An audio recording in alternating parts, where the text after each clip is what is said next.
Brought to you by TechnoSpark 20 series smartphones.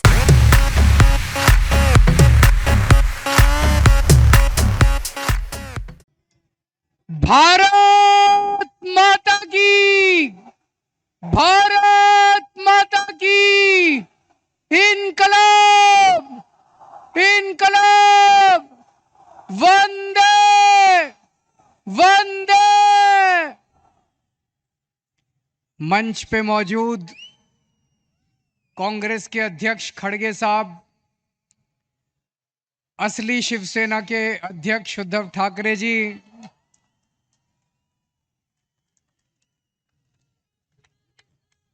असली NCP के अध्यक्ष शरद पवार जी, इंडिया गठबंधन के देश भर से आए हुए सभी सीनियर नेतागण और इतनी भारी संख्या में आए हुए मेरे सभी प्यारे बहनों, भाइयों, माताओं, बुजुर्गों, बच्चों, आप सबको मेरा नमस्कार, सबको मेरा प्रणाम।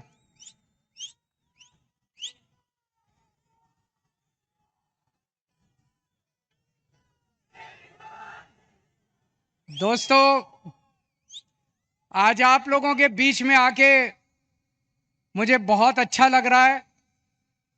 सीधे जेल से आ रहा हूं आप लोगों के बीच में।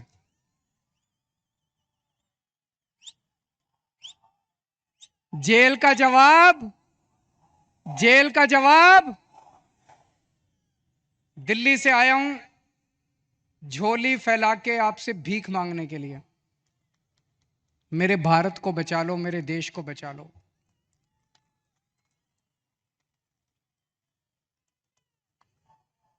हमारे देश को प्रधानमंत्री जी तानाशाही की तरफ ले जा रहे हैं। हमारे देश को बाबा साहब अंबेडकर ने एक शानदार संविधान दिया था, जनतंत्र का। जनता चुनेगी, वोट करेगी, लोग चुने जाएंगे, वो शासन करेंगे। जिनको जनता चुनेगी वो शासन करेंगे। जनता के मुताबिक काम किए। अब धीरे धीरे धीरे धीरे प्रधानमंत्री जी ये शासन, ये जनतंत्र खत्म करना चाहते हैं।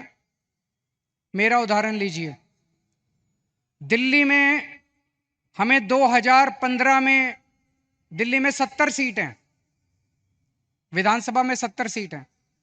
70 में से 67 सीट, 67 सीट आम आदमी पार्टी को मिली थी। 5 साल बाद चुनाव हुए 2020 में, और 2015 में 67 सीट आम आदमी पार्टी को, 3 सीट बीजेपी को। 2020 में 70 में से 62 सीट आम आदमी पार्टी को, 8 सीट बीजेपी को। तो मोदी जी ने देखा कि दिल्ली में आम आदमी पार्टी को हरा नहीं सकते, तो मोदी जी ने एक षड्यंत्र रचा, एक फर्जी केस बनाया। उसमें मनीष सिसोदिया को, सतिंदर जैन को, सबको उसमें गिरफ्तार किया और फिर मुझे गिरफ्तार कर लिया। अगर हरा नहीं सकते तो गिरफ्तार कर लो।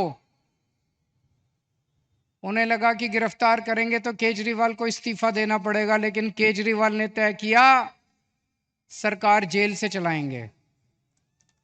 मैंने इस्तीफा नहीं दिया, सरकार जेल से चलाएंगे। अगर मोदी जी जनतंत्र को जेल में कैद करेंगे तो हम जनतंत्र को जेल से चला के दिखाएंगे।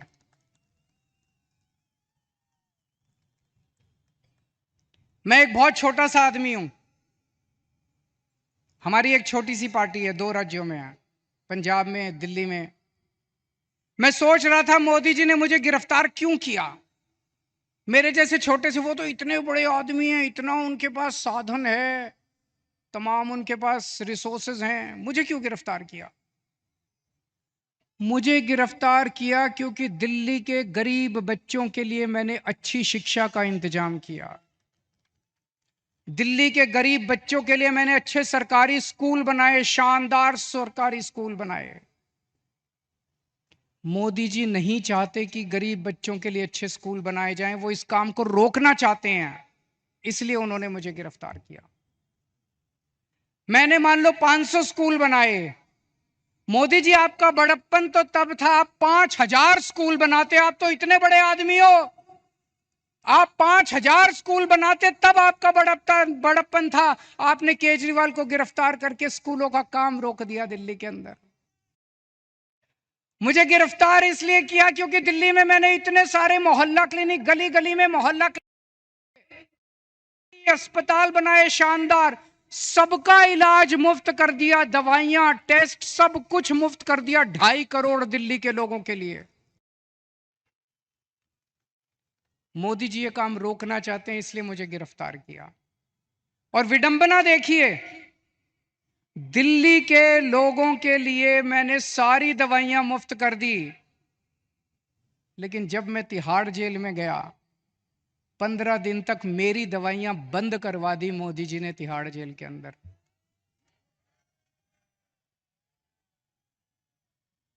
मैं शुगर का मरीज हूं 20 साल से, और 10 साल से इंजेक्शन ले रहा हूं इंसुलिन के। रोज 4 इंजेक्शन लगते हैं मेरे को इंसुलिन के, 52 यूनिट इंसुलिन लेता हूं रोज। लेकिन जब मैं तिहाड़ गया, मोदी जी ने मेरे इंजेक्शन बंद करा दिए। 15 दिन तक मेरी 300 पहुंच गई शुगर, 350 पहुंच गई शुगर। मैं बोलता रहा वहां पे अफसरों को, कर्मचारियों को, मुझे इंसुलिन चाहिए, उन्होंने नहीं दी। बोले ऊपर से आदेश है, इंसुलिन नहीं दे सकते। अगर किसी आदमी को कई दिनों तक शुगर हाई रहे तो उसकी किडनी खराब हो जाती है, उसका लिवर खराब हो जाता है। मुझे नहीं पता ये क्या करना चाहते थे मेरे साथ, लेकिन इतिहास गवाह है, ऐसे बहुत सारे किस्से हुए हैं जब विरोधियों को और विपक्षी पार्टी के लोगों को जेल में डाल के उनके शरीर को खराब कर दिया गया। मुझे गिरफ्तार इसलिए किया गया क्योंकि दिल्ली के सभी लोगों की मैंने बिजली मुफ्त कर दी। दिल्ली में लोगों का बिजली का बिल 0 आता है। मैं मोदी जी को कहना चाहता हूं कि आपकी बड़प्पन तो तब होता जब आप पूरे देश के लोगों की बिजली मुफ्त कर देते। आपने दिल्ली के लोगों की बिजली आप रोकना चाहते हो, इसलिए आपने मुझे गिरफ्तार किया। अब दोस्तों, ये लोग कह रहे हैं कि मुझे 2 तारीख को दोबारा जेल जाना है। मैं जेल जाऊंगा कि नहीं जाऊंगा, ये आपके हाथ में है। अगर आपने इंडिया गठबंधन को जिता दिया, अगर आपने इंडिया गठबंधन की सरकार बना दी, तो मुझे जेल जाने की जरूरत नहीं पड़ेगी। और अगर आपने कमल का बटन दबाया तो मुझे दोबारा जेल जाना पड़ेगा। तो जो जो लोग मुझे जेल भेजना चाहते हैं, कमल दबा देना, और जो जो मुझे आजाद देखना चाहते हैं, इंडिया गठबंधन को जिता देना। जब आप बटन दबाने जाओ तो इस बार बटन केजरीवाल को जेल भेजने या केजरीवाल को आजाद करने के लिए दबाना।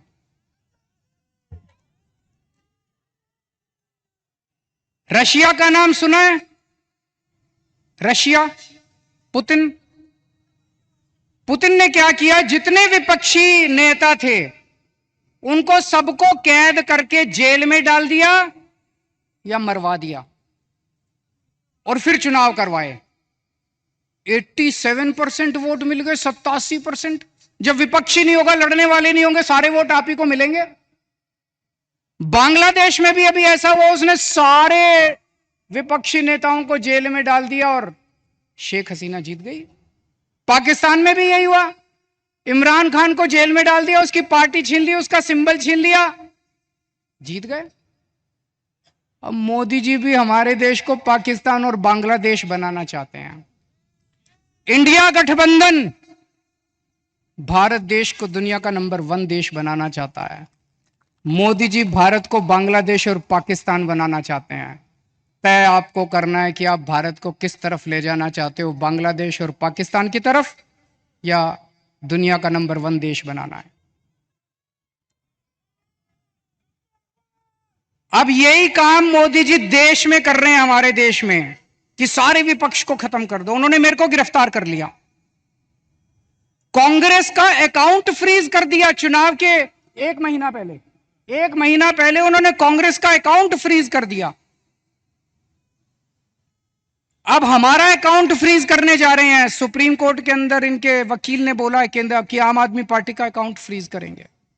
शिवसेना के उन्होंने 2 टुकड़े कर दिए, शिवसेना के 2 टुकड़े कर दिए, एनसीपी के 2 टुकड़े कर दिए, स्टालिन के कई मंत्रियों को गिरफ्तार कर लिया, ममता दीदी के कई मंत्रियों को गिरफ्तार कर लिया। सारे विपक्ष को तहस नहस करने के बाद मोदी जी कहते हैं आओ चुनाव लड़ते हैं।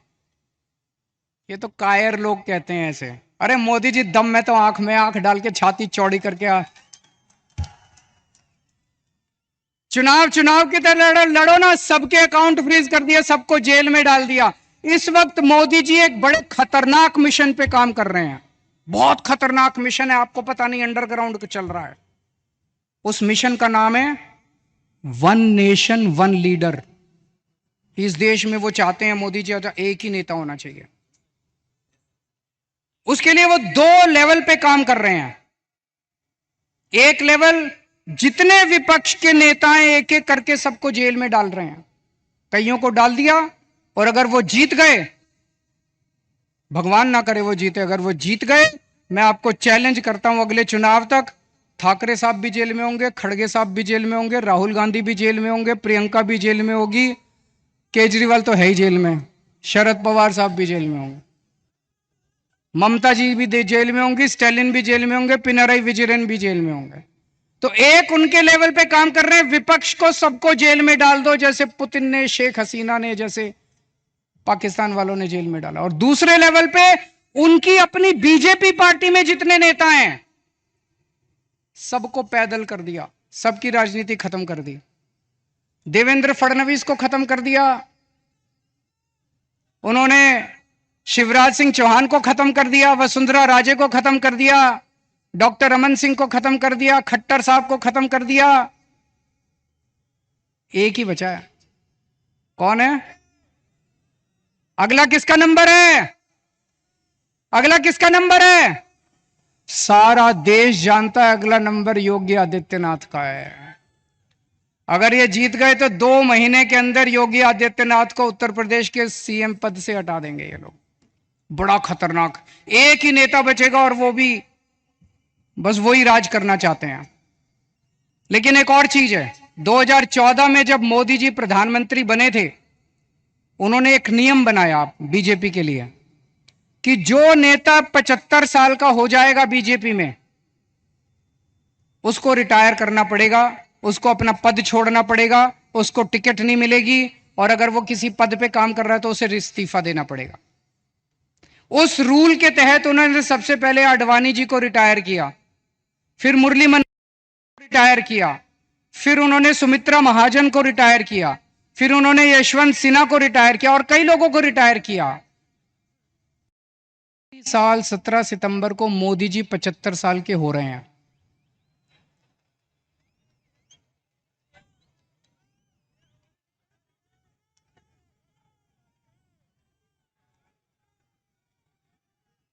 और मोदी जी ने तय किया है वो अपने बाद अमित शाह को प्रधानमंत्री बनाएंगे। मोदी जी ने तय किया है वो अपने बाद अमित शाह को तो इस बार मोदी जी अपने लिए वोट नहीं मांग रहे, अमित शाह के लिए वोट मांग रहे हैं। अमित शाह को प्रधानमंत्री बनाने के लिए वोट मांग रहे हैं। आप अपने आसपास जितने बीजेपी के सपोर्टर हैं, बीजेपी के वोटर हैं, बीजेपी के भक्त हैं, उनको बोलना अगर वो वोट डालने जाएं, ये सोच के जाएं कि वो अमित शाह के लिए वोट दे रहे हैं, मोदी जी के लिए वोट नहीं दे रहे हैं। आंख बंद कर लें और सोचें कि मोदी जी की बजाय अमित शाह प्रधानमंत्री बनने वाले। और उसमें भी जितने पिछले 2 साल से इस पे काम कर रहे हैं मोदी जी, जितने नेता थे बड़े छोटे बीजेपी के अंदर, सबको खत्म कर दिया।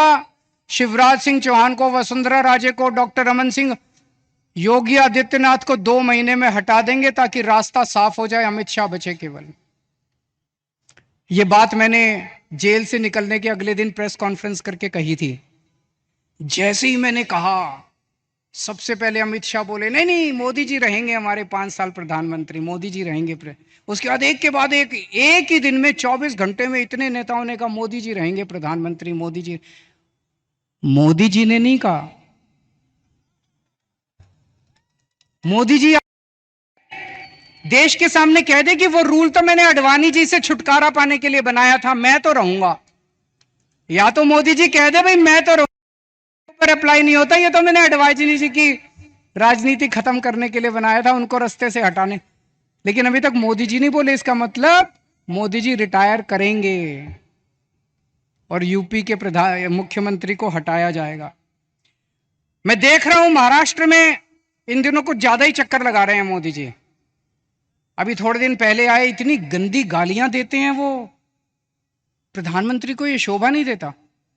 वो पवार साहब के लिए बोले भटकती आत्मा, ये शोभा देता है प्रधानमंत्री जैसे व्यक्ति को?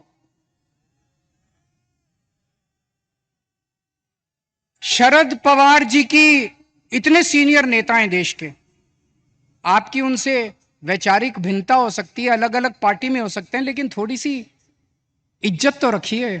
84 साल की उम्र है शरद पवार जी की, मोदी जी की 74 साल की उम्र है, 10 साल बड़े हैं उनसे, और उनको कहते हैं भटकती आत्मा। ये तो सड़क छाप बात है। वो उद्धव ठाकरे जी को कहते हैं, क्या बोले उद्धव ठाकरे जी को? नकली संतान।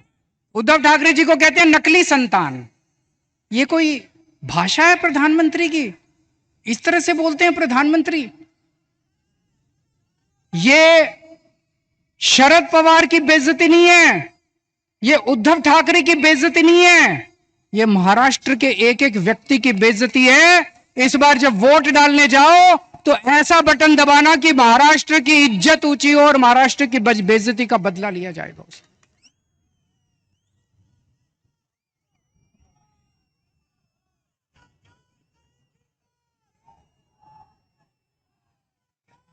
मेरे को इन्होंने 21 दिन की मोहलत दी है सुप्रीम कोर्ट ने। मुझे उम्मीद नहीं थी कि मैं जेल से बाहर आऊंगा इतनी जल्दी, लेकिन बजरंगबली की कृपा है मेरे ऊपर। बजरंगबली की कृपा है।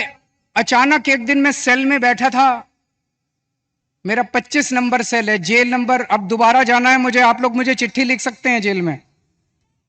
Cell number 25, jail number 2, Tihar jail.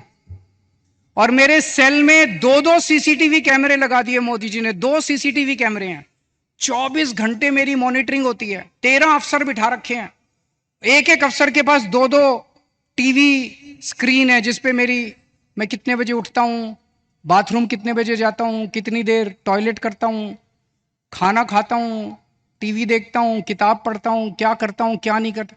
आप सोच के देखो, अगर आपको यह पता चले कि 24 घंटे आपके हर मूवमेंट को कोई मॉनिटर कर रहा है, जीना मुश्किल हो जाता है। और 2 टीवी स्क्रीन प्रधानमंत्री जी के अपने दफ्तर में लगे हुए, 24 घंटे मोदी जी मेरे को देखते हैं कि मैं क्या कर रहा हूं।